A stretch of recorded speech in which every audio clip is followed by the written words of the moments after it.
Bom dia pessoal, tudo bem? Fazer mais um vídeo diferente aqui falando hoje, aproveitando que eu tô de férias, né? E hoje eu quero falar um pouco sobre o Hilke, que é um poeta ali, certamente um dos maiores poetas do século XX, para alguns o maior, né? E um poeta de uma força extraordinária. E a partir de comentários à poesia do Hilke e também comentários a alguns ensaios sobre o Hilke, partindo disso a gente vai poder conversar aqui sobre coisas gerais aí da literatura, né? Da poesia sobretudo. Então, primeiro eu vou fazer alguns comentários sobre aspectos do estilo do Hilke em geral. Depois vou falar um pouco, mencionar alguns livros dele e depois vou ler com vocês alguns poemas dele e fazer breves comentários. Acho que o vídeo vai ficar muito longo, mas o tema é muito interessante, né? E então assim, e nisso que a gente for falar do que eu for falar do Hilke aqui, vai dar para conversar um pouco sobre o fator tempo na arte, sobre o fator inspiração. Então acho que vão surgir coisas aí bem interessantes, né? Então, alguns aspectos gerais aí da poesia do Hilke, né? É uma poesia que ela parte do visível para o invisível. Então, o Hilke muitas vezes falava, né, no ele disse uma carta, agora não lembro se é a carta ao jovem poeta ou se é para outra pessoa, se é para Salomé, mas ele diz que nós somos as abelhas do invisível, né? Nós escolhemos as imagens aqui do visível, as impressões do visível, vamos armazenando no invisível, né? Então, ou seja, enquanto toda a realidade material, mundo sensível, ele está perecendo, a gente faz disso uma espécie de morada espiritual. Nesse aspecto, a gente pega essas coisas para nos alimentar espiritualmente. Nesse aspecto, ele lembra muito o Lavelle, né? O Lavelle frisava muito isso, do perecimento do mundo sensível e de que a gente vai retendo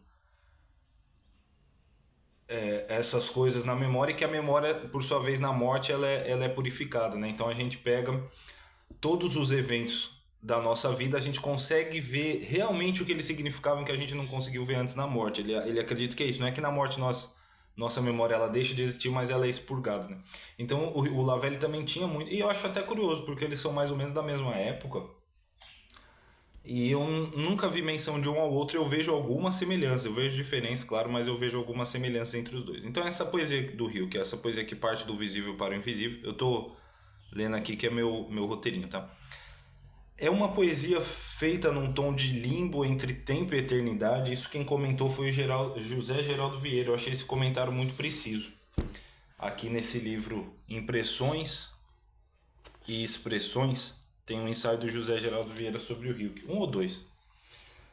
Acho que são dois. E ele comenta isso, né? Que é uma tonalidade assim que parte das coisas do tempo, mas parece uma poesia que já está metade do outro lado. De fato, o Hilke parece assim realmente tem aquela associação do poeta e do profeta, né? Que as duas palavras vêm do Vate. E aí o Vate designava tanto uma coisa quanto outra, né? Tanto poeta quanto profeta. E no Rio que a gente vê parece alguém que realmente fala desde uma outra dimensão conosco, né? Isso é muito interessante. Então, essa poesia feita nesse limbo entre tempo e eternidade. Claro, acho que talvez isso seja uma característica da grande poesia em geral, né? Essa coisa de aparecer tá do outro lado. Mas no Rio, que justamente por ele ser um poeta extraordinaríssimo, isso se acentua. É uma poesia de variação formal e estilística. Às vezes ele escreve poemas mais metrificados, às vezes poemas em verso livre, mas tem sempre uma certa tonalidade. Não, quando eu falo em tonalidade aqui, eu não quero dizer tanto de luminoso ou sombrio, de otimista ou pessimista, não é tanto isso, porque nisso tem uma certa variação, né? Mas mais no sentido de que assim, o que ele privilegia quando ele olha a realidade, né? Quais aspectos, o que chama a atenção dele na real, o que ele está procurando, e esse mesmo tom. Porque mesmo quando o Hilke fala de uma coisa agônica, como é o caso nas elegias do hino, eu pelo menos tenho essa impressão. Ele considera a coisa desde um ponto tão alto, mesmo ali naquela lamentação, principalmente da primeira elegia, né, que ele fala: quem se eu gritasse agora entre as legiões de anjos me ouviria. Mas a coisa ali tá tudo tão bem colocada, tá tão bem trabalhada que realmente parece parece que ele está tratando de elementos agônicos, mas com uma certa serenidade de olhar, de voz, uma serenidade de voz, sobretudo. E isso é interessante porque, assim, tem um poema do Hilke, teve eu não lembro agora o nome do poeta, não é um poeta, assim, de grande notoriedade, mas é um sujeito novo que se suicidou, né? Acho que era um poeta alemão mesmo. E o Hilke tem um poema a esse sujeito onde ele fala, olha, os poetas que... Ele se lamenta um pouco desses poetas que fazem da poesia uma espécie de confissão extremamente dolorosa, né? Ele fala que é preciso se tornar como a fria catedral, né? O Rio que fala. Então, assim, tem essa coisa, essa certa frieza catedralícia nele, que por sua vez é uma coisa serena, mesmo quando os poemas tratam de elementos agônicos, assim eu vejo, né? E isso também o Cristiano Martins diz que em termos assim de cosmovisão, o Rio que praticamente não mudou.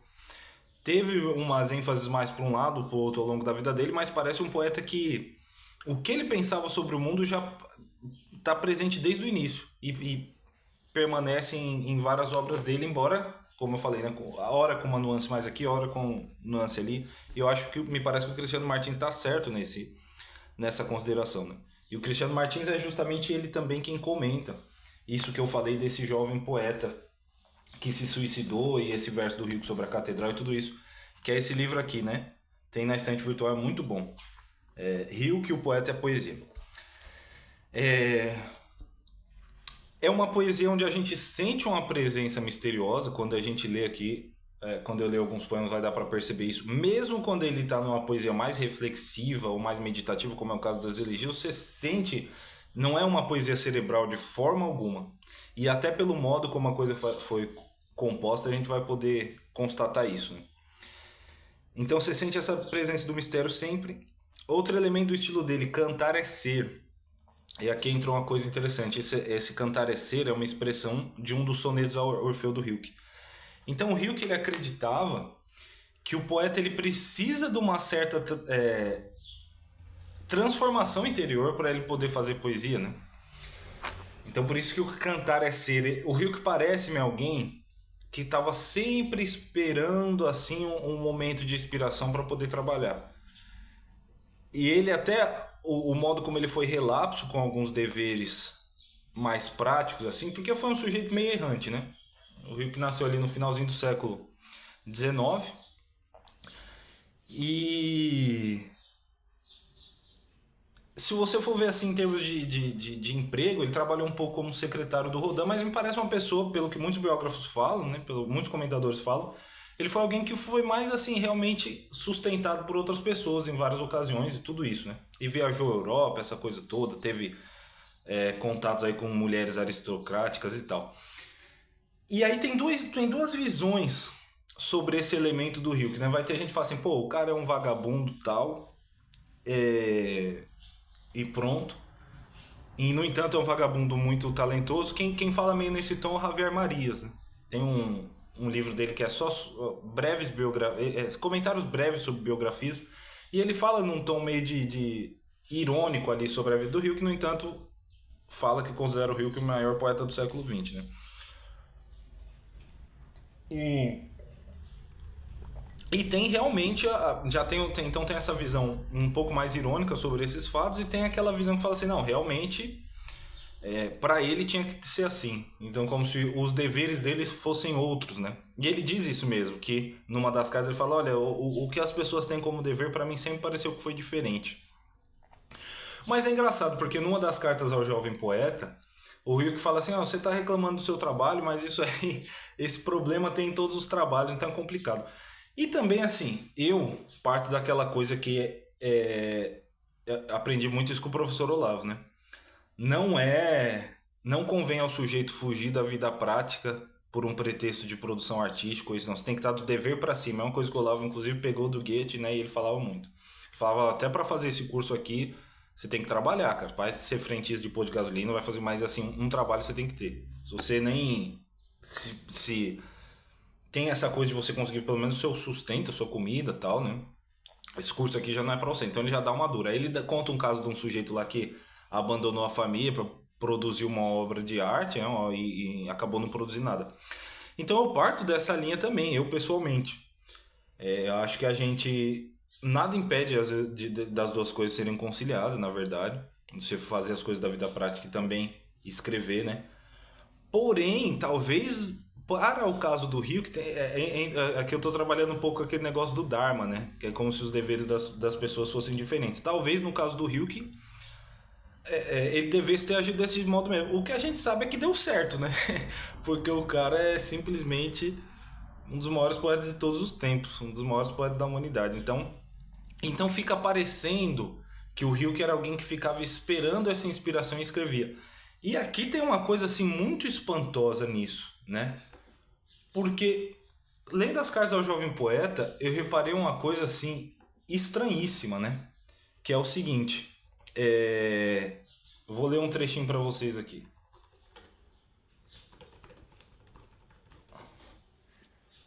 Você veja, o Hilke nasceu em 1875, né?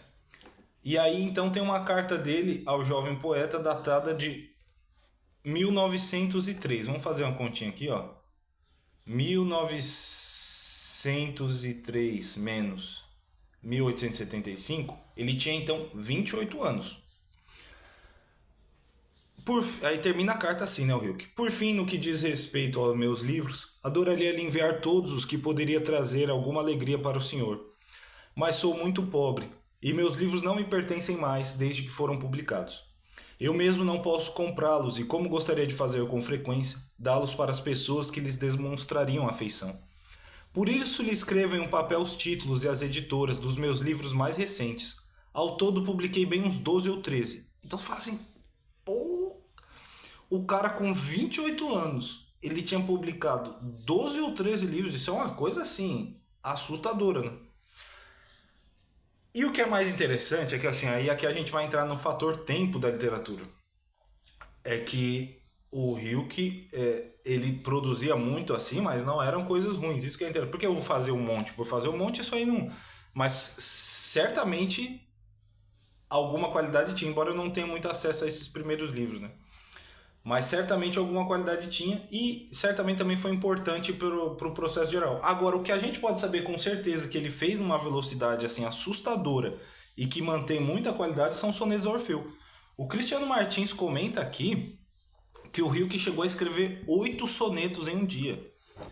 Isso é uma coisa assim assustadora, porque eu mesmo, né, escrevo poesia diariamente para praticar, nem sempre escrevo sobre uma inspiração genuína, a gente vai conversar um pouco da inspiração aqui.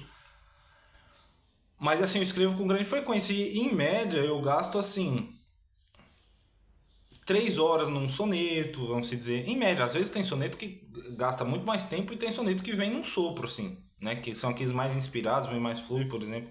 Mas eu tô dando exemplo. Com muitos poemas é assim, mas eu tô dando exemplo do soneto porque daí vocês já tem uma noção da medida, porque são 14 versos, não é um poema tão longo, né? Agora sim. E é uma coisa que demanda uma energia enorme, né? Você tem que ficar pensando ali quando você vai mexendo, mexe daqui, mexe de lá tal. E o cara escreveu 8 num dia é uma coisa assombrosa. E o pior é que são bons sonetos, né? Tanto que o pessoal considera muitos consideram o Sonetos Orfeu junto com as elegias de Duino o principal trabalho do Hilke.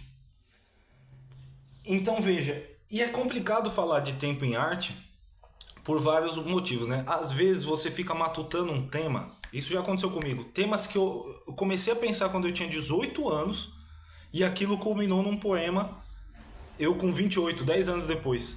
Então como você vai...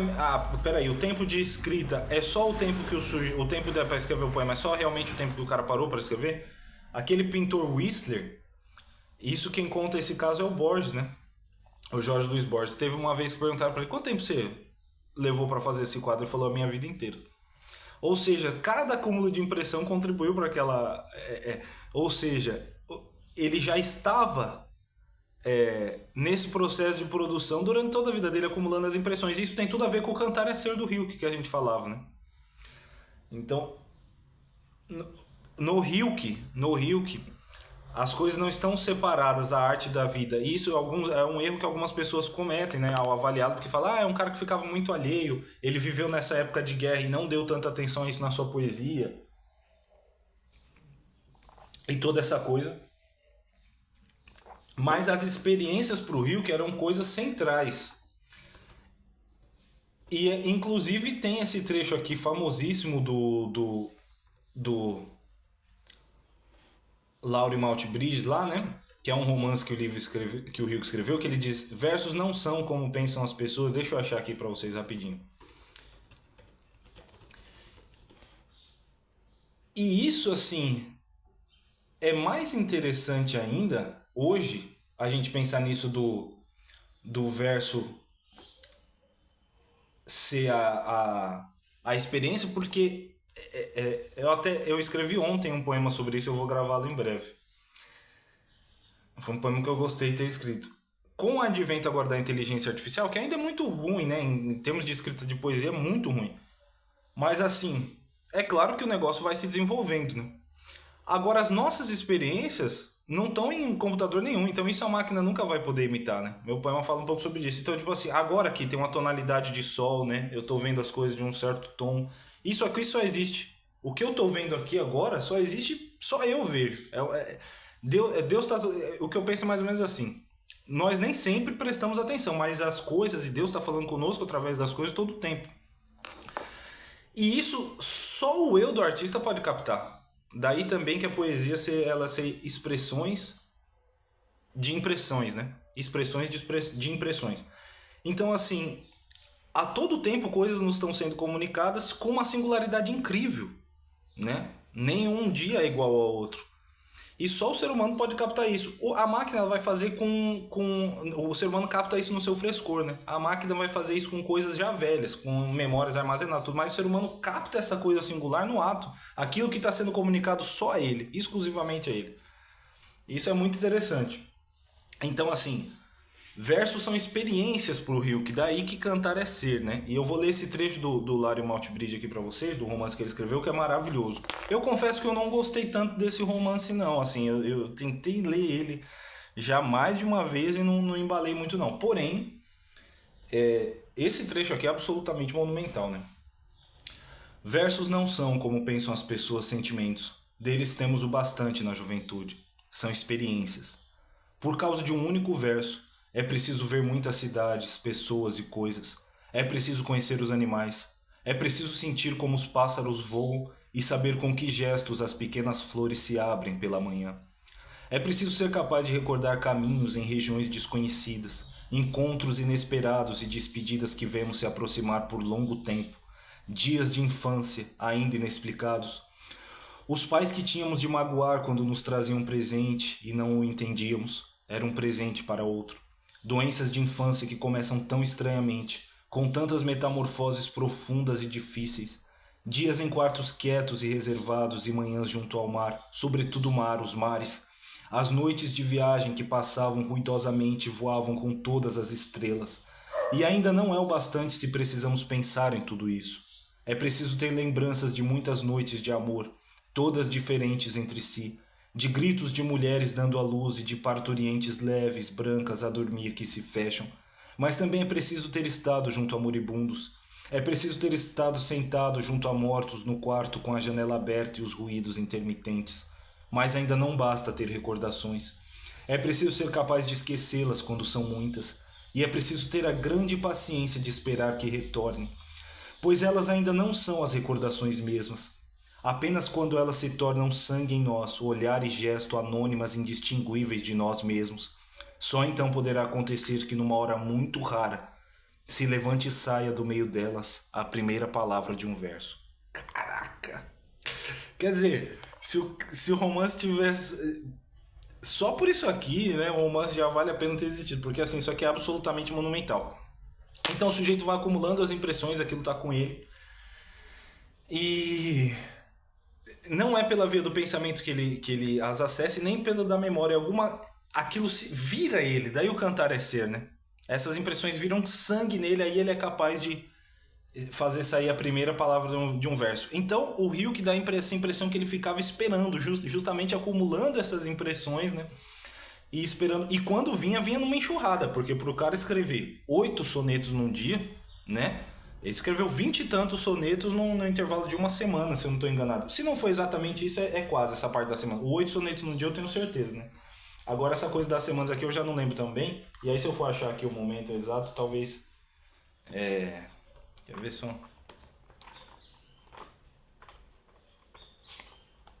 Tá no capítulo do canto Orfeu. Eu tô preocupado que esse vídeo vai ficar muito grande. Mas o tema aí dá trabalho pra postar também, mas o tema é muito interessante, né? Aqui, ó. Quer ver?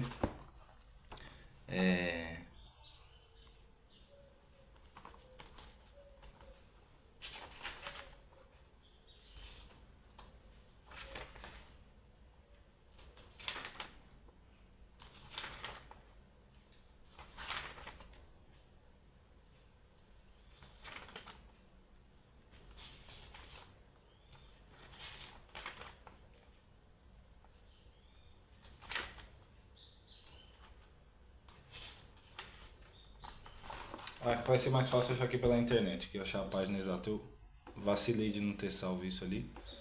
Mas rapidinho que eu acho. Aguenta aí, aguenta aí. Então, assim,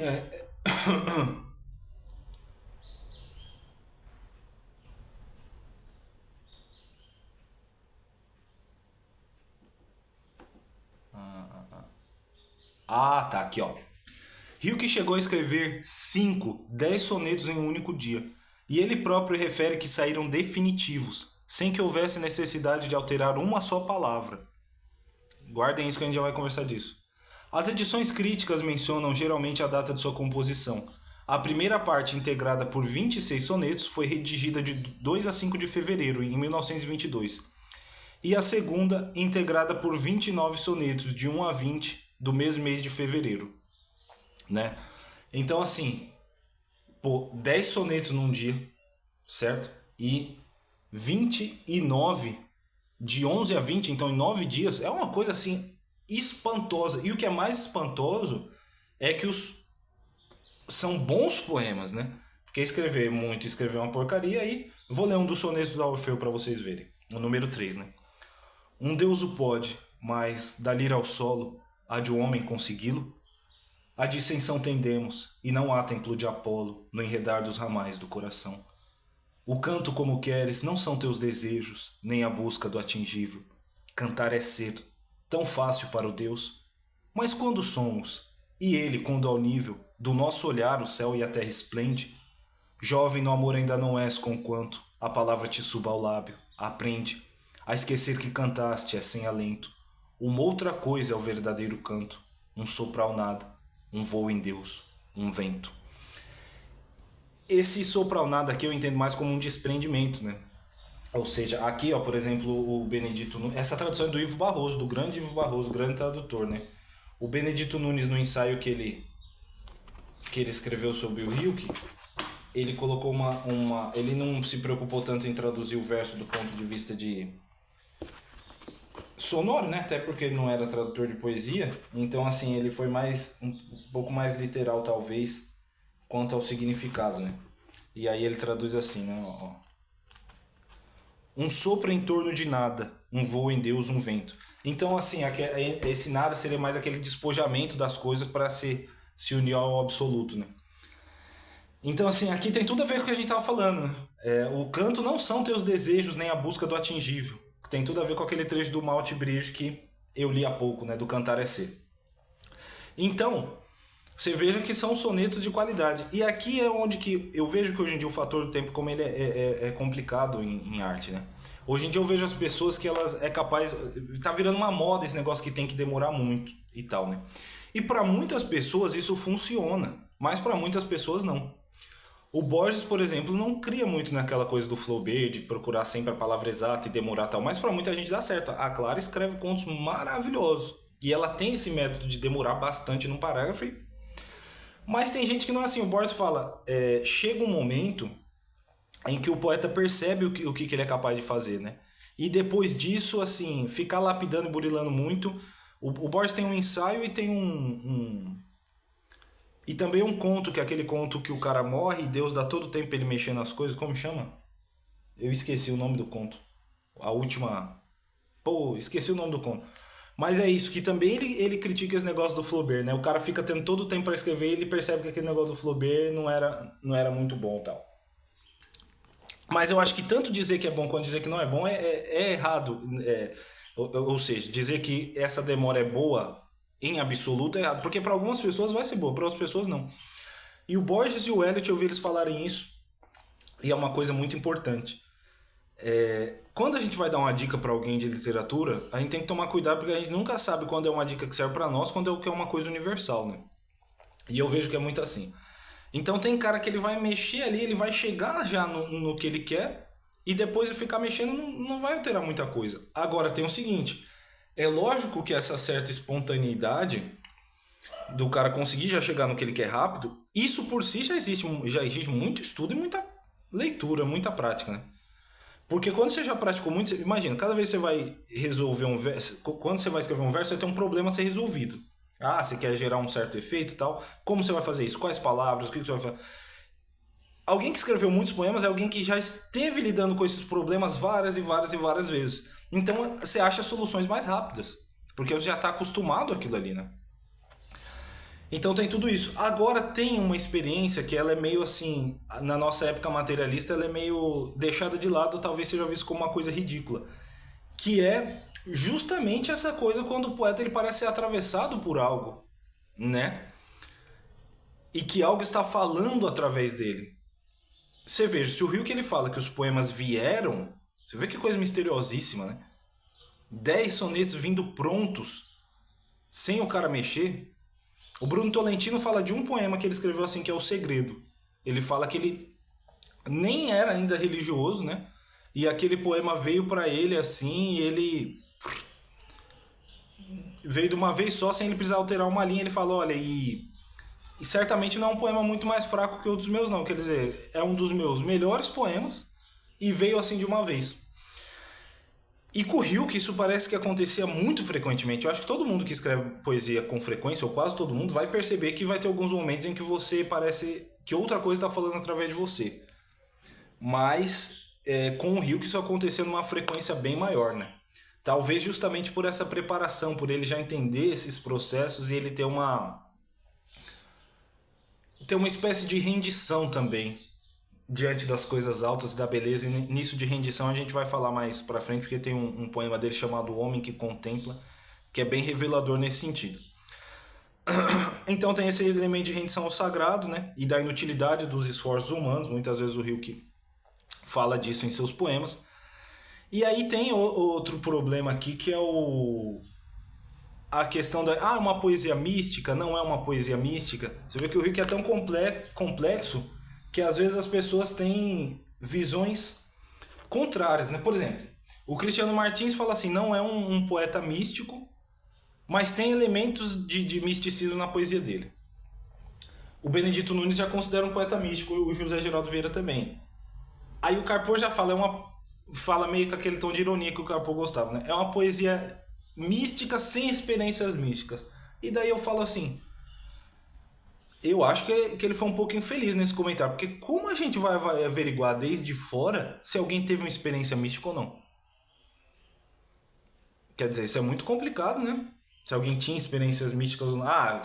Será que só tem experiências místicas efetivamente, sei lá, o monge que está enclausurado? Eu não sei, né? Creio que não. Então, assim, é uma coisa muito difícil saber desde fora. E é muito interessante porque tem uma carta do Hilke, a Clara Hilke, que foi esposa dele, né? Ela era uma escultora que foi aluna do Rodin. O Rodin também é bem importante para o Hilke. O escultor que fez do Pensador de Rodin lá, né? E ele fala assim que a arte,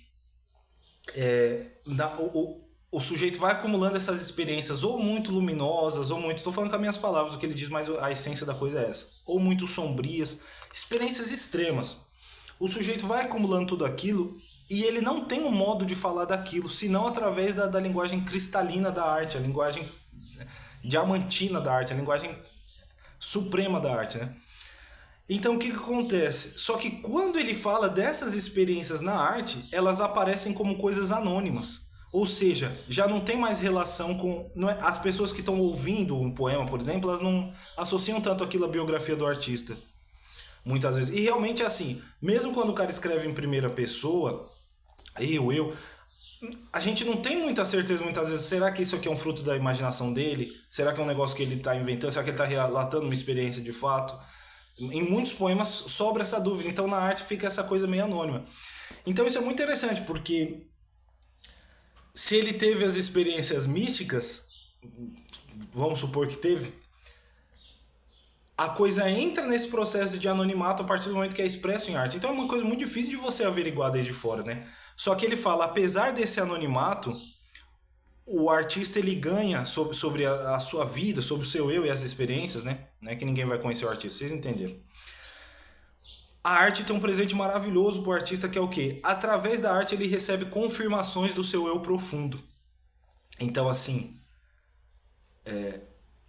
nós temos momentos maravilhosos e depois a gente duvida deles, né? Na vida pedestre, no cumprimento das obrigações. O santo é alguém que unifica ação e contemplação, né? Mas isso é uma coisa raríssima de se fazer. Então a gente muitas vezes duvida dessas experiências mais luminosas, assim. Será que elas são verdade? Será que não? E através da arte, o artista ele tem para si uma confirmação, não para os outros, porque para os outros essa parte do eu ela ganha um caráter de anonimato. Mas para si ele tem. Não, é verdade. Através da relação dele com a arte. E outra coisa que é onde o Hilke e o Lavelle coincidem, né? Porque. Ah, gatinha. Pss, pss, pss. Porque pro Lavelle também a escrita ela é sobretudo um processo de privilegiado da nossa cocriação junto com Deus, né? Nós somos co-criadores de nós mesmos, Deus nos fez, mas nós estamos fazendo escolhas e decidindo o destino do nosso eu o tempo inteiro.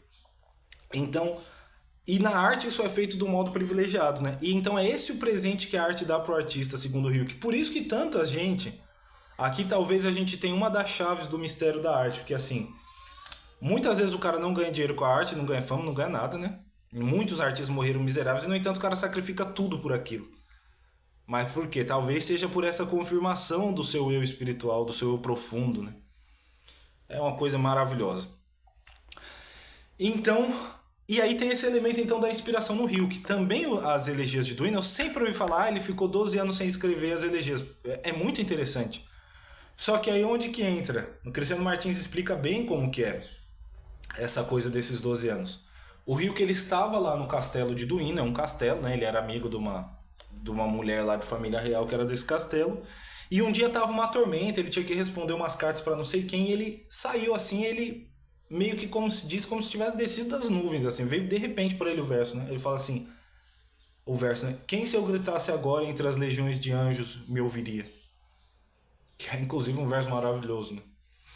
E aí ele correu, se terminou de escrever a carta que ele tinha que escrever e se trancou lá no quarto e escreveu. Acho que parece que ficou 2 dias e tal. E aí o pessoal fala assim, não sei do que ele se alimentou nesse período, porque ele não saiu do quarto mesmo. A mulher relata, né? E aí ele escreveu a primeira elegia inteira, essas elegias são longas, né? Escreveu a segunda elegia e metade da terceira. E aí nisso ele não conseguiu continuar mais. Aí sim que 12 anos depois, né? Nesse meio termo ele escreveu outras coisas e tal, mas não conseguiu mais mexer nas elegias. Em algumas cartas dele, aquela Lu Salomé, ou a mesma Clara Rio, que ele reclama um pouco desse período de secura, né, tal. Talvez seja nessa época que ele escreveu mais as cartas e a obra de prosa dele, tudo isso. Então, assim, mas a coisa veio para ele numa enxurrada e é muito interessante porque aqui faz a gente lembrar do Platão, né? O Platão tem um diálogo muito bom, procurem aí, chama Ion, onde ele fala só do elemento da inspiração. Ele fala que a poesia é uma coisa divina e que o poeta, na verdade, não depende só de si. E que daí que tem tanta essa coisa da musa, né? As musas falam através do poeta e o Sócrates dá como argumento lá no diálogo assim: é por isso que fulano de tal, que é um poeta medíocre, né, fraco, um poeta fraco, ele escreveu talvez aquele que seja o poema lírico mais belo da Grécia. Eu já procurei esse poema lírico, não achei. Mas ele disse que justamente porque não dependia, porque naquele momento a pessoa foi visitada por algo maior que ela. E me parece que o Rilke recebia essas visitas com muita frequência. Me parece que ele era um poeta do delírio nesse sentido, né?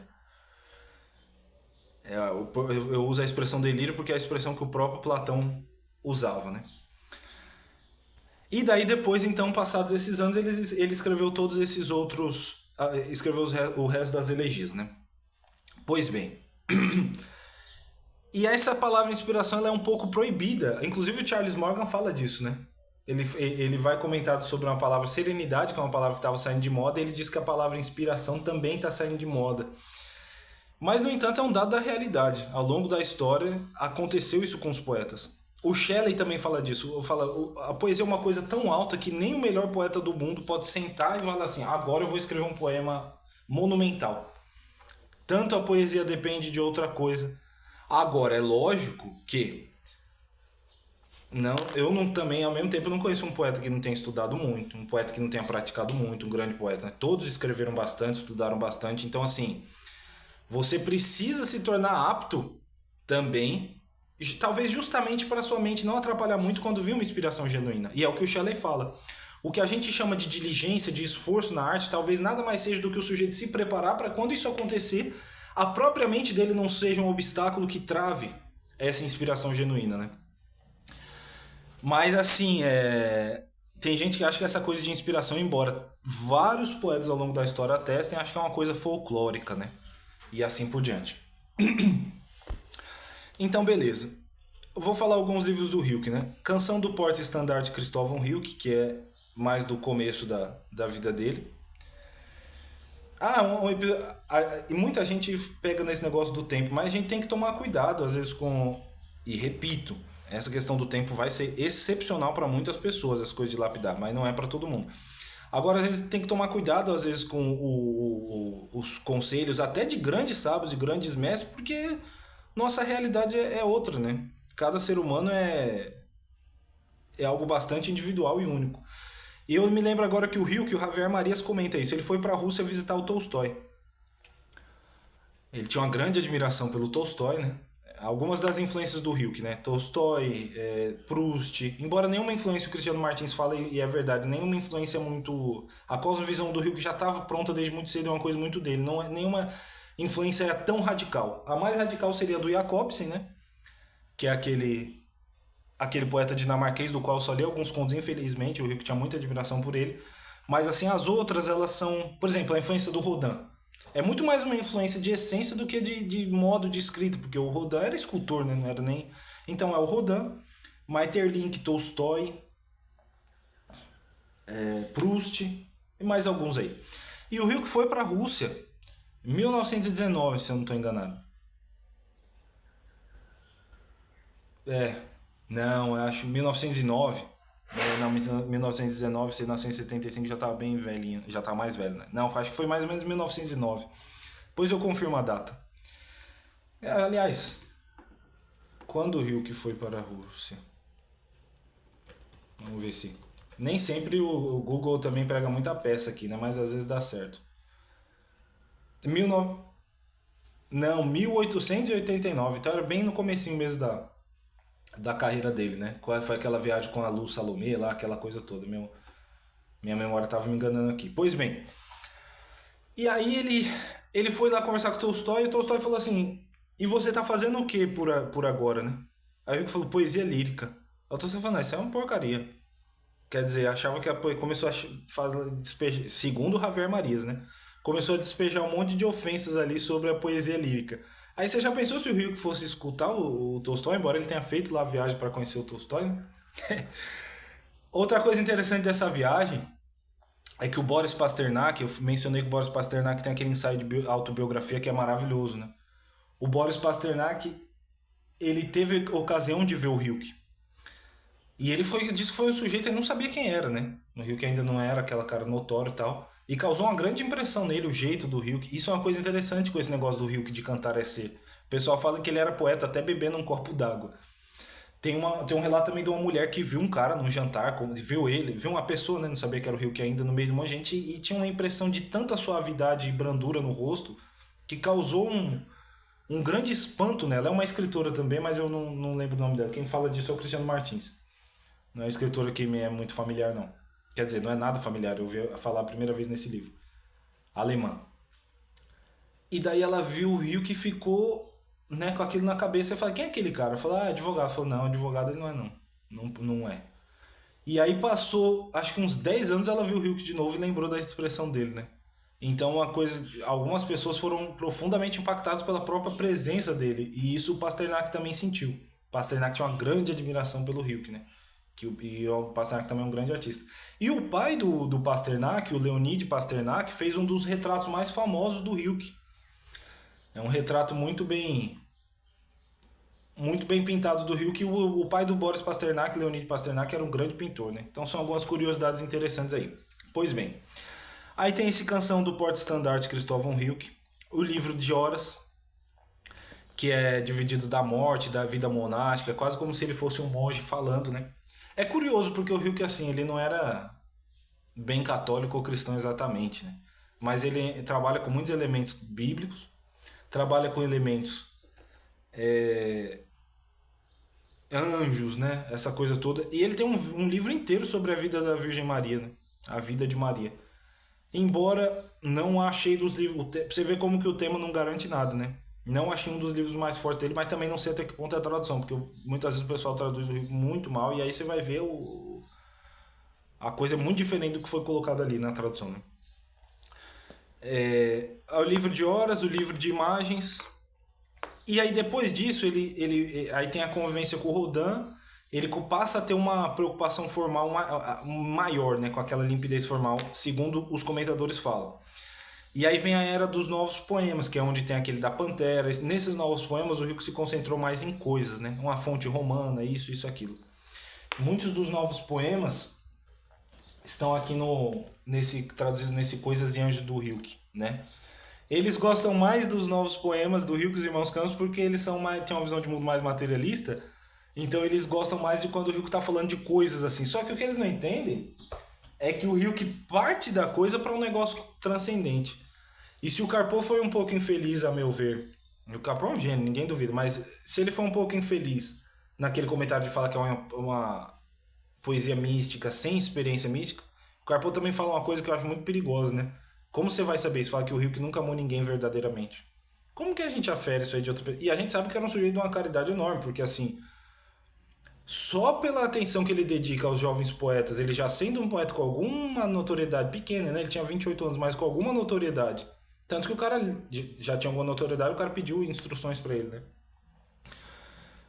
Os livros dele já circulavam, isso tudo. Ele dedica tanta atenção ao cara respondendo aquelas cartas daquele modo, atencioso, afável, né? Um sujeito no Face, eu postei um trecho das cartas ao jovem poeta, ele fez um comentário bem interessante, né? Ele falou assim, o Rilke nessas cartas ele é o mestre em bater docemente sem doer. Realmente, muitas vezes ele tá dando no meio ali do jovem poeta, né? Do Capus lá, mas com uma suavidade, com uma doçura incrível, né? E ele dedicou um tempo... É uma caridade que eu vou falar pra você assim, 90% das pessoas não tem. Então é muito perigoso, né? Mas enfim, o Carpo foi muito feliz no comentário que ele diz o seguinte, eu acho que foi o Carpo que falou isso, que eu andei lendo tanto ensaio do Rio que ele diz assim, se tem aquele torso arcaico de Apolo, né? Onde o Rilke descreve então a perfeição do torso arcaico de Apolo e no final fala força mudanças de vida. Então é como se o torso fosse um negócio tão perfeito que impelisse o sujeito a melhorar. Falar que olha que verso brilhante, né?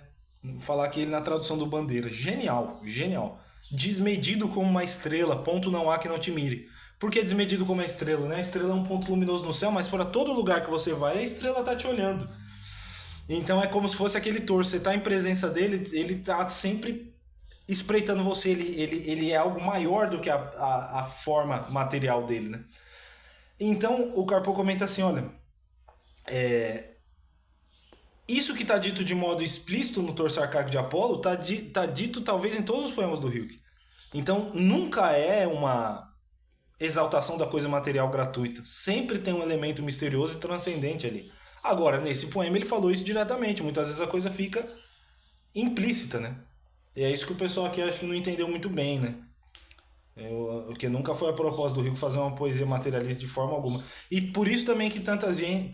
Já teve alguém que falou que a poesia do Rilke era uma poesia pseudo-profunda, né? Na verdade me falaram que o João Cabral de Melo Neto disse isso.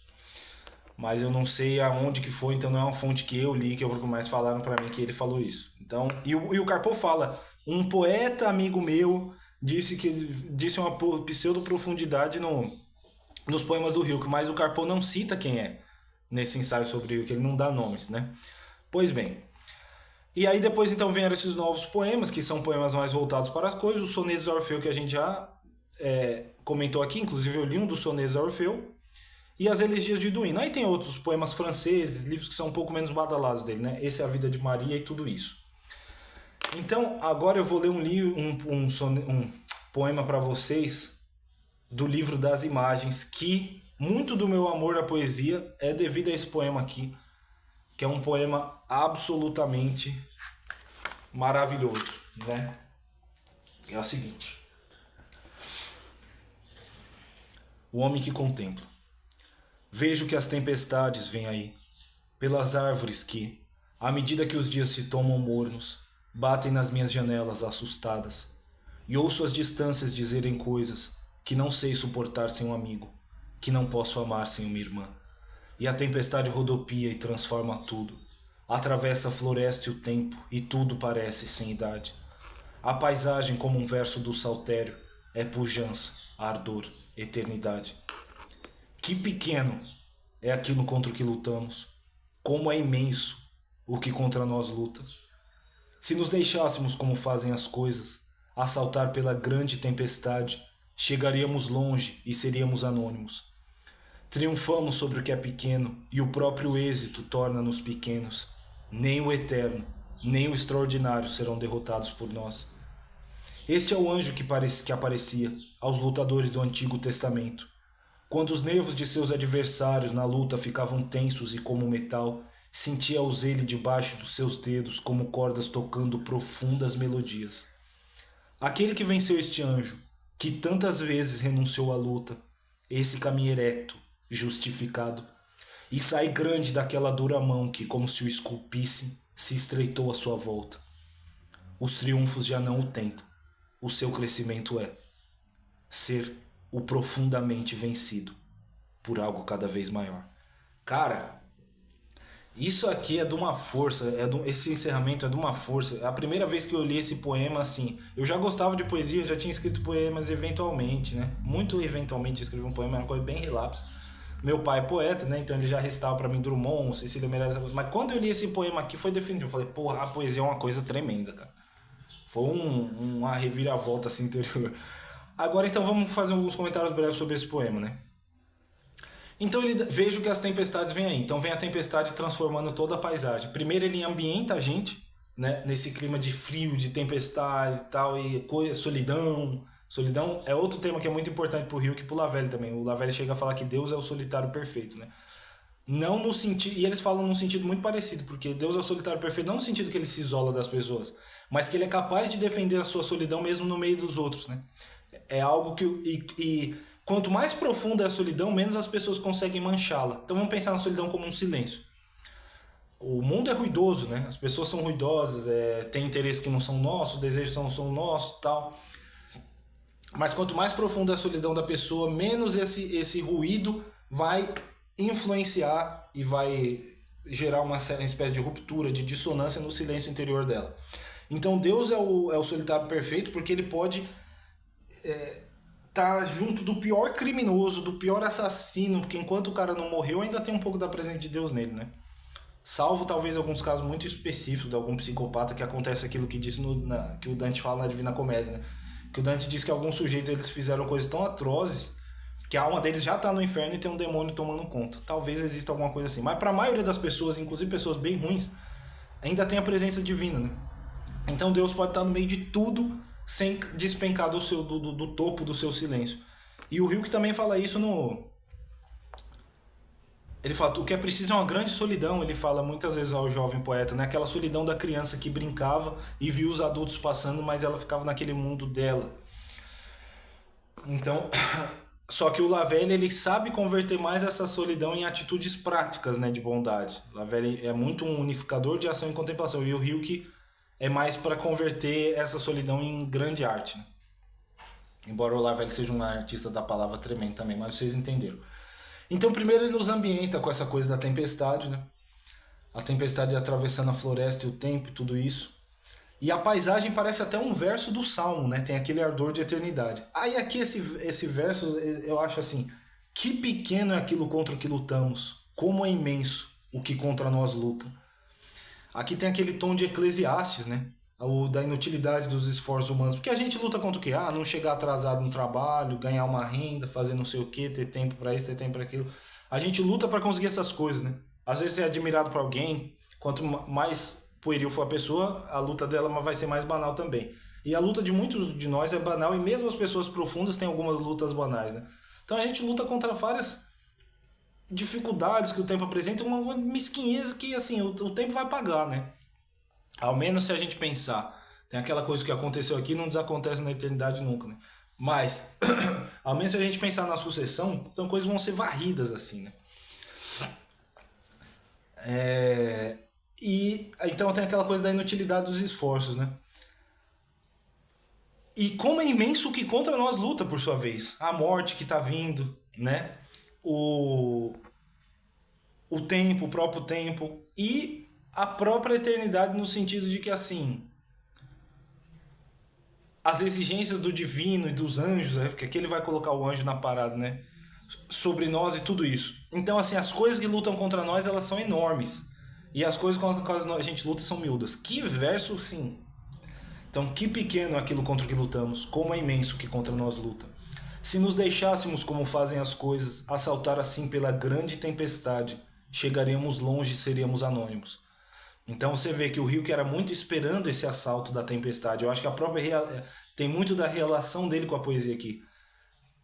Muita gente não vai fazer associação, mas eu acho que talvez ele mesmo seja o homem que contempla, né? É aí que é aquela coisa que eu falava que ganha um caráter anônimo pra fora. Triunfamos sobre o que é pequeno e o próprio êxito torna-nos pequeno. Deve pensar aquele cara que pisa em tanta gente para poder subir na vida. Nem o eterno nem o extraordinário serão derrotados por nós. Este é o anjo que aparecia aos lutadores do Antigo Testamento. Aqui ele está fazendo alusão principalmente àquela luta do Jacó com o anjo, né? O Jacó luta com o anjo para o anjo abençoar ele. E o Jacó meio que se rende, né? Vê que não vai, fica, não, você vai me abençoar, e fica naquela luta, só que aí o anjo toca no nervo da perna dele, e é aqui que o Rico fala, né? Esse é o anjo que apareceu aos lutadores do Antigo Testamento. Quando os nervos dos seus adversários na luta ficavam tensos e como metal, sentiam ele debaixo dos dedos, como corda tocando profundas melodias. Puta que eu pariu. Então é como se aquilo virasse uma corda de violino, de violão, o nervo do cara que o anjo toca. Então aqui, daqui eu vou fazer uma coisa bonita e grandiosa. Quer dizer, o cara é um gênio, assim. Esse Ryuk. Pois bem. Então, e aí o que acontece, né? O anjo toca lá, o Jacó fica manco. E o anjo fala: aqui eu vou. Seu nome a partir de agora vai ser Israel, né? E daí que assim, ó, chegaríamos longe e seríamos anônimos. O Ryuk tem muito essa coisa de abandonar o próprio nome, né? E na Bíblia Deus trocava o nome das pessoas o tempo inteiro, né? É Simão que vira Pedro, é Saulo que vira Paulo. Então aqui é um poema muito sobre a rendição ao sagrado. E isso está sendo associado com a própria contemplação. De novo a gente pode associar o Rio com o Olavelho, porque o Olavelho fala contemplar é se apagar diante do objeto, se apagar diante das coisas. Então assim, eu vejo tanta convergência em coisas desses dois caras que eu acho bem impressionante mesmo que um não tenha comentado o outro. O Olavelho era mais desconhecido, eu creio, né? Nasceu um pouco depois. Mas o Lavelli, não sei, ele deve ter lido o Rio, que às vezes não leu numa tradução muito boa. Eu fucei nos arquivos do Lavelli para ver se eu achava alguma menção ao Rio, que eu nunca achei, infelizmente. Pois bem. Então sentia como. Aí aquele que foi vencido pelo anjo, que renunciou à luta, esse caminho ereto, justificado. Então Jacó ele sai maior desse combate com o anjo, né? Sai grande daquela dura mão que, como se o esculpisse, se estreitou à sua volta. Tradução muito boa aqui da Maria João Costa Pereira, inclusive, viu? A tradutora portuguesa. Muito bom. Né? Ela traduziu o livro das imagens inteiro. É um livro que eu quero muito comprar, mas não acho.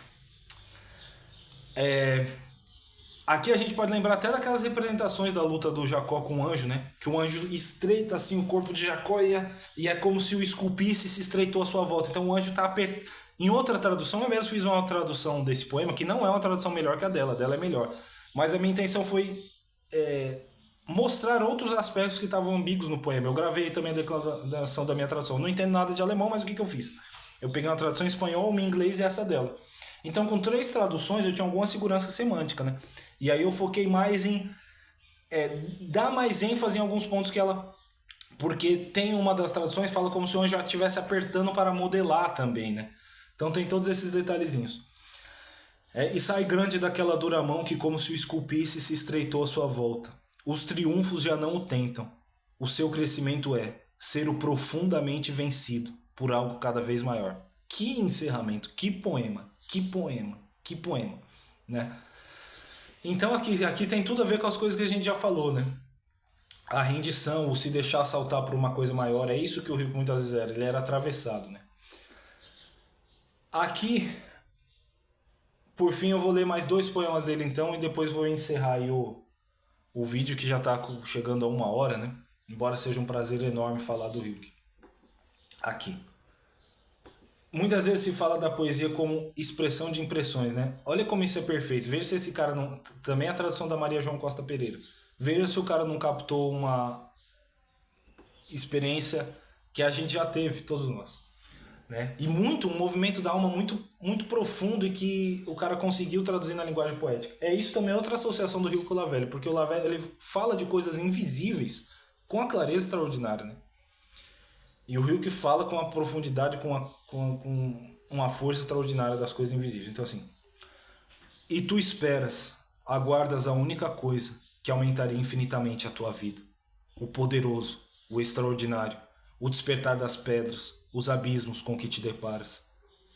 Nas estantes brilham os volumes em castanho e ouro, e tu pensas em países viajados, em quadros nas vestes das mulheres encontradas e já perdidas. E então de súbito sabes, era isso. Ergues-te diante de ti estão angústia e forma e oração de certo ano que passou. Brilhante, né? Então, lógico que não é um poema assim da força do outro, mas o que acontece? Ver se o cara não é um grande intérprete da alma humana. Muitas vezes a gente não tem aquela sensação, pô, parece que eu esqueci alguma coisa e não lembro bem o que é. E aquilo gera até um efeito emocional em nós, nesse caso um efeito meio de angústia. E a gente não sabe bem, né, o que é e depois às vezes lembra. É um pouco sobre isso, só que em vez de ser uma coisa que a gente esqueceu ou que a gente tinha que fazer e não lembra, é alguma época da vida, algumas experiências ou talvez alguma mulher específica que tá ali nele no começo, né? E ele tá aguardando a única coisa e os volumes brilham e aí de repente ele pensa nas mulheres encontradas e já perdidas, ele lembra era isso. E aí vem ergue-te diante de ti estão angústia e forma e oração de certo ano que passou. Então tinha uma reminiscência de uma época da vida que estava gerando ali um efeito emocional nele. E ele se levanta e percebe, né? E aí ele reconhece, então era isso. Pô, muito bom, né? Aí aqui, ó, por fim vou ler aqui a Pantera. Que vocês vão ver que o Rilke, mesmo quando ele tá falando de uma coisa específica, muitas vezes ele, além dele tá colocando coisas universais ali de extrema profundidade, sempre tem esse aroma de mistério nos poemas dele, é incrível, né? Então, a Pantera, tradução de Augusto de Campos. Vou ler 2 traduções desse poema. Eu prefiro a do Augusto de Campos, mas é o que eu falei. Às vezes uma tradução realça um ponto que a outra... De tanto olhar as grades, seu olhar esmureceu e nada mais aferra, como se houvesse só grades na terra, grades, apenas grades para olhar. A onda andante e flexível do seu vulto, em círculos concêntricos decresce, dança de força em torno a um ponto oculto, no qual um grande impulso se arrefece. De vez em quando o fecho da pupila se abre em silêncio. Uma imagem então, na tensa paz dos músculos, se instila para morrer no coração. O que acontece aqui? O Rilke estava num zoológico, né? Tanto que tem eu esqueci de falar, tem entre parênteses, depois do título A Pantera, no Jardim de Plantes, Jardin, né? Francês, acho que fala, no Jardin des Plantes, Paris. Então, assim, ele tá vendo ali a Paris, né? Ele tá vendo ali a Pantera e ela começa a olhar como se só tivessem grades na terra, né? Só grades, grades, grades. E de tanto ela vem... Então, assim, aqui já tem uma coisa muito comovente, porque a Pantera é aquela coisa grandiosa que está sendo submetida a uma condição de ficar num lugar estreito e tal, né? Eu procurei imagens já desse zoológico, desse Jardim de Paris, e realmente as jaulas eram bem pequenas, tal, né? Então você tem uma coisa muito grandiosa que está sendo, de certo modo, esmagada ali pela circunstância. Isso por si já é uma coisa muito comovente. E você vê que a gente pode fazer várias analogias. É claro que numa proporção muito, muito menor, mas infinitamente menor, né? Mas isso o próprio Cristo é isso, né? É uma coisa extremamente grandiosa. sendo torturado e morrendo ali na cruz. Então, outro dia eu vi um vídeo que mostraram, não era, parecia que não era inteligência artificial não, que eu acho que eu ainda tô conseguindo reconhecer, né? Porque os caras mexem nos vídeos, alguns são difíceis. Mas de todo modo, o símbolo da coisa se mantém, né? Tinha um tigre, o corpo de um tigre boiando em alto mar. Aquilo foi de uma tristeza, porque um tigre é uma coisa gigantesca ali, morta, entregue, boiando assim, né? Então gerou. Então, primeiro você já tem isso, né? Então é como se ela visse tanto as grades que para ela só existe grades.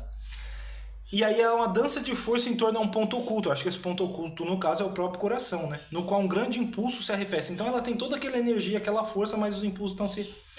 Mas de vez em quando o fecho da pupila se abre em silêncio. E ela percebe então uma coisa além das grades, uma coisa para fora. Uma imagem então, na tensa paz dos músculos se instila. Então como se fosse gota a gota a imagem vai entrando até chegar na tensa paz. Por que tensa paz? Porque a pantera tem toda essa força, essa potência muscular, né? Mas está em paz porque ela não está exercendo aquilo, né? Então é uma paz aqui no sentido de estar parado, né? Na tensa, aí eu interpreto assim, pelo menos. Não pode ser, podem haver outras interpretações. Na tensa paz dos músculos se instila para morrer no coração. Aqui a gente pode pensar até sobre toda a condição animal, além desse aroma de mistério e de comoção que o poema tem, porque assim, eu lembro, lendo esse poema, eu lembro daquele trecho do Olavo, né, que ele fala: se o seu cachorro vai pro mato e lá ele sofre alguma coisa e ele volta, ele não tem como conversar com você disso, certo? Aquela experiência que ele teve vai morrer com ele. Então a condição do animal é muito complicada nesse aspecto, né? E aí ele fala que a linguagem tem um caráter de exorcismo, lá fala, né? À medida que você toma uma posse da linguagem, primeiro para você na sua autoconversa, depois para fora, você supera os traumas e a experiência, é um modo de exorcizá-los, né? E o animal, embora ele tenha emoções, ele não tem como, aquilo fica com ele, né? Então é uma imagem comoveu ele, às vezes uma imagem comove ali a pantera, né? Lógico, a comoção dela é muito mais rude que a de um ser humano, mas a gente vê que os animais têm sentimentos, né? E aí uma imagem, então ela vai entrando, vai descendo gota a gota na tensa paz dos músculos até morrer no coração. Morre lá porque não tem pra onde sair, né? Eu pelo menos vejo dessa maneira. Então assim, muito bom, né? Aí eu vou ler a tradução do Ger Campos. O Ger Campos, eu não gostei nada da tradução dele do Livro das Horas, como eu disse. Mas, eu vou ler. O problema é o seguinte, eu vou fazer uma leitura de uma elegia de Duino também, que é considerado por muitos a grande obra do Hilke, mas eu não vou ficar fazendo muito comentário não, porque assim, o vídeo já tá com 1h02, né?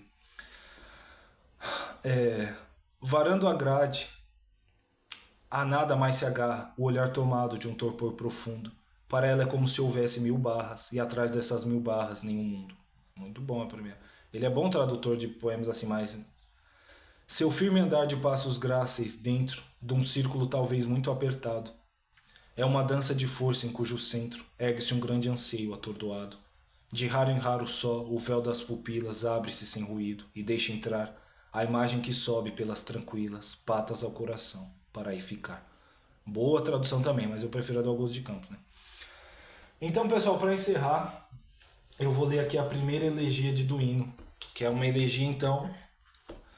Eu vou falar, então, grosseiramente do que a elegia fala, para não precisar fazer tantos comentários, aí depois a gente só fica com a leitura e termina. Começa com esse afastamento, né? Como se o homem não tivesse perdido a conexão com o sagrado. Então, quem, se eu gritasse agora entre as legiões de anjos, me ouviria? Então, você tem esse elemento de um clamor de alguém que se sente abandonado. E depois ele vai associando o anjo, aquele fala, todo anjo é terrível, né? Ele associa o anjo com esse aspecto de terrível, porque o próprio Deus é terrível, no sentido de que assim, é uma coisa muito grandiosa. E o Hilke fala uma coisa genial aqui, que é o belo, se não o primeiro grau do terrível que podemos suportar. Então o belo é o terrível ainda ainda suportável pelo homem. Porque se for mais para lá, a gente já não aguenta, né? É aquela coisa que ninguém conseguiria ver Deus, né? Assim, não em vida. E aí depois ele vai falando do intuitivo animal. Na oitava elegia o Hilke vai explorar muito isso, porque o animal ele sempre é o que é, né? O tigre não se destigra, como diz o Borges, né? Aqui, lógico, sofre uma mudança. A gente acabou de ler um poema sobre uma pantera, mas ela continua sendo essencialmente uma pantera, né? tem aquela mudança da caça e toda aquela coisa. E também é muito por efeitos externos, né? Não é por uma coisa da pantera em si, que é o que acontece com o homem. O homem, dentro da sua própria conversa, ele pode se desumanizar e se perder, né? Dentro do que ele faz de si. Então o animal, ele sempre é o que é. O Rio que volta muito nisso. Tem um poema sobre caça também que ele fala: o animal infinitamente afirmado adentra o golpe mortal. Então o cara deu um tiro no pássaro, o pássaro infinitamente afirmado, ou seja, ele sempre foi o que era para ser, ele entra no golpe mortal, ou no caso o tiro, né? E o ser humano ele pode oscilar. E é aquela coisa, toda a realidade ela tá em Deus. Deus tá em tudo, né? Tá nesse celular, tá na minha mão, tá na mesa, tá em você, tá... Porque senão ele seria finito. Ele tá em todas as coisas. Só que é como se por dentro o homem tivesse um espaço de espaço espiritual onde ele pode se fechar. E ele pode se fechar justamente através do livre-arbítrio. Então os bichos eles sempre são o que são. Eles sempre estão em Deus. Mas o homem tem esse dom, né? De se livrar. O que faz com que o amor dele seja muito mais valoroso porque em contrapartida. Porque se o homem pode ser muito abaixo do animal, ele também pode ser muito acima. Porque ele pode, por um ato dele, isso é uma coisa também que o Lavelli muito fala, né? Se reinscrever em Deus. Então ir para Deus por uma rendição. De modo que Deus deu tempo e carne para nós, nós podemos devolver para ele. Em que sentido? Porque o Lavelli fala isso também. Em si mesmo Deus é puro ato, mas em nós ele é uma potência que nos cabe realizar.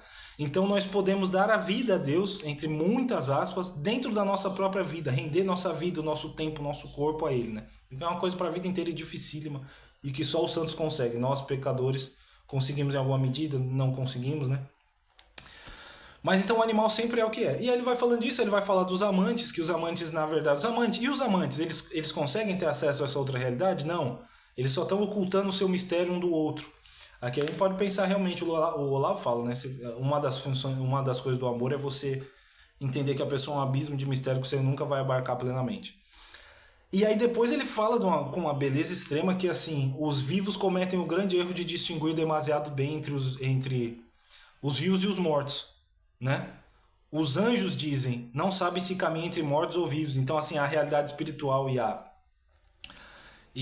para os mortos e para os próprios anjos, não existe essa separação. E nós temos como se fosse uma trava que nos impede de ver essa coisa invisível e espiritual. Aqui a gente lembra também tem um verso do Tolentino brilhante que ele diz assim, apesar do temor, do cuidado com que a mente codifica o real, um corpo às vezes surge como arcangelizado, né? Então é uma coisa maravilhosa. E aí o Rico vai falar um pouco de abandonar os desejos, abandonar o próprio nome. Essa coisa de abandonar o nome, talvez por um influxo bíblico, né? A gente já viu aí no caso do Jacó, era uma coisa muito... Até num poema que eu fiz em homenagem ao Rico, que também eu vou gravar, em breve eu vou gravar esse poema falando dessa relação do artista, que o artista tem uma coisa que a inteligência artificial não tem. E vou gravar esse poema do Rico também. Quando eu falar essa coisa do nome, eu estou fazendo menção a esse tema que é tão importante pro Rico, né? De abandonar o nome. E aí... E é isso, né? Então, assim, eu falei bem por cima, porque as elegias são de uma complexidade infinita. E agora eu vou simplesmente ler e depois da leitura encerrar o vídeo. Claro que ficou muita coisa por dizer, né? Mas já tá com 1h10 de vídeo, então acho que tá bom. E foi aqui satisfatório o que a gente queria. Quem se eu gritasse agora entre as legiões de anjos me ouviria? E mesmo que um deles me tomasse inesperadamente em seu coração, aniquilar-me-ia sua existência demasiado forte. Pois que é o belo, se não o grau do terrível que ainda suportamos, e que admiramos porque impassível desdenha destruir-nos? Todo anjo é terrível. E eu me contenho, pois, e reprimo o apelo do meu soluço obscuro. Ai, quem nos poderia valer? Nem os anjos, nem os homens. E o intuitivo animal logo adverte que para nós não há amparo neste mundo definido. Resta-nos, quem sabe, a árvore de alguma colina que podemos rever cada dia. Resta-nos a rua de ontem e o apego cotidiano de algum hábito que se afeiçoou em nós e permaneceu. E a noite, quando o vento pleno dos espaços do mundo desgasta-nos a face, a quem se furtaria a ela, a desejada, ternamente enganosa, sobressalto para o coração solitário? Será mais leve para os que se amam? Ai, apenas ocultam eles um ao outro seu destino. Não sabias? Arroja o vácuo aprisionado em teus braços para os espaços que respiramos. Talvez os pássaros sentirão um ar mais dilatado, num voo mais comovido. Sim, as primaveras precisavam de ti. Muitas estrelas queriam ser percebidas. Do passado profundo aflui uma vaga, ou quando passava, sob uma janela aberta, uma viola de amor e se abandonava. Tudo isso era missão. Acaso cumpriste? Eu falei que eu não ia comentar, mas isso aqui eu vou ter que fazer um comentário rápido. A gente lembra aqui que o homem encolhe no visível o material do invisível. É isso, né? E ele lembra também do Rico falando que o dever dele sempre foi diferente. Então o dever do Ryuk estava mais associado em captar essas coisas, né? Isso que era para ele o essencial. Agora, repito, né? É muito perigoso quando o cara quer ser artista e abandona a vida prática. Pra ele deu certo, mas é o Ryuk, né, velho? Então, assim, eu acho que uma melhora, na maioria dos casos, é o cara fazer o feijão com arroz e se ele tem alguma pretensão artística, também seguir com ela, né? Mas isso é o que eu acho. Não estava sempre distraído à espera, como se tudo anunciasse amada? Onde queres abrigá-la se grandes e estranhos pensamentos vão e vêm dentro de ti muitas vezes e se demoram nas noites? Se a nostalgia vier, porém, canta as amantes. Ainda não é bastante mortal sua celebrada ternura. Tu quase as invejas. Essas abandonadas que te parecem tão mais ardentes que as apaziguadas. Retoma infinitamente o inesgotável louvor. Lembra-te, o herói permanece, sua queda mesma foi um pretexto para ser nascimento supremo. Mas as amantes retomas a natureza no seio esgotado, como se as forças lhe faltassem para realizar duas vezes a mesma obra. Com que fervor lembraste Gaspar Estampa, cujo exemplo sublime faça enfim pensar uma jovem qualquer abandonada pelo amante? Por que não sou como ela? Frutificarão afinal esses longínquos sofrimentos? Não é tempo daqueles que amam libertar-se do objeto amado e superá-lo frementes? Assim a flecha ultrapassa a corda para ser no voo mais do que ela mesma, pois em parte alguma se detém. Vozes, vozes, ouve meu coração como outrora apenas os santos ouviam, quando o imenso chamado os erguia do chão, eles porém permaneciam ajoelhados e prodigiosos, e nada percebiam, tão absortos ouviam. Não que possa suportar a voz de Deus, longe disso, mas ouve a saragem, a incessante mensagem que gera o silêncio. Ergue-se agora para que ouças o rumor dos jovens mortos. Onde quer que fosses, nas igrejas de Roma e Nápoles, não ouvias a voz de seu destino tranquilo? Ou inscrições não se ofereciam sublimes? A estrela funerária em Santa Maria Formosa, que pede essa voz? A ansiada libertação da aparência de injustiça, que às vezes perturba a agilidade pura de suas almas. Aqui outro comentário também. Em geral se diz assim, as elegias começam angustiosas e elas terminam mais otimistas lá nas últimas elegias. Só que assim, apesar de toda essa angústia, você percebe que, por exemplo, tem coisas aqui de um otimismo extremo. Ele já vê um bom futuro para os mortos, né? E já vê que os santos ouviam, então já tem uma afirmação do sagrado, dos santos. Então assim, olha, para mim é fechado, mas para os santos isso aqui é possível. E ele aqui também ele fala que quando ele fala que o herói permanece, a queda foi um pretexto para ser nascimento supremo, é como se o herói, num ato de heroísmo, ele fosse morto e ele fosse pego no seu ápice, assim, né? Como uma coisa que tá. O trigo que tá extremamente maduro para ser colhido. E aqui ele falou, houve essa aragem, então tem isso, tem a crença de que é isso e de que há ainda uma possibilidade de voltar, né?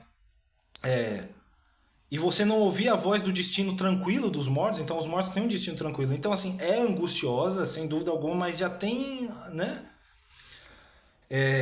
A ansiada libertação da aparência de injustiça, né? Que às vezes perturbava a agilidade pura de suas almas. É estranho, sem dúvida, não habitar mais a terra, abandonar os hábitos apenas aprendidos, as rosas e as outras coisas singularmente promissoras, não atribuir mais sentido do vir a ser humano, o que se era entre mãos trêmulas, medrosas, não mais o ser, abandonar até mesmo o próprio nome, como se abandona um brinquedo partido. Estranho não desejar mais nossos desejos. Estranho ver no espaço tudo quanto se encadeava esvoaçar desligado, e o estar morto é penoso. E quantas tentativas até encontrar em seu seio um vestígio de eternidade. Os vivos cometem o grande erro de distinguir demasiado bem. Os anjos dizem. Muitas vezes não sabem se caminham entre vivos ou mortos. Através das duas esferas, todas as idades a corrente eterna arrasta, e a ambas domina com seu rumor. Os mortos precoces não precisam de nós, eles que se desabituam do terrestre docemente, como do suave seio maternal. Mas nós, ávidos de grandes mistérios, nós que tantas vezes só através da dor atingimos a feliz transformação, sem eles poderíamos ser? Inutilmente foi que outrora a primeira música para lamentar Linus violentou a rigidez da matéria inerte? No espaço em que ele abandonava, jovem, quase Deus, pela primeira vez o vácuo estremeceu em vibrações, que hoje nos trazem êxtase, consolo e amparo. É um gênio absoluto, né? Aí eu gosto muito da oitava elegia também, mas todos são absolutamente maravilhosos. Beleza, pessoal? Espero que tenham gostado do vídeo. É um tema de uma complexidade extrema, né? Claro que sempre vai ficar muita coisa por dizer, mas acho que deu para levantar alguns pontos aí bem interessantes, né? E lembram o fator tempo. Eu apenas quis dizer que é complicado, mas tudo se trata da gente achar qual que é o nosso caminho, né? E tem que tomar muito cuidado com regras muito gerais, embora uma regra é geral em termos de poesia e criação artística, né? Você vai ter que estudar, vai ter que ler os grandes poetas e vai ter que praticar muito. Eu acho que essa é a regra mais fixa que tem, né? As demais podem ter alguma variação. Beleza, pessoal? Forte abraço, hein?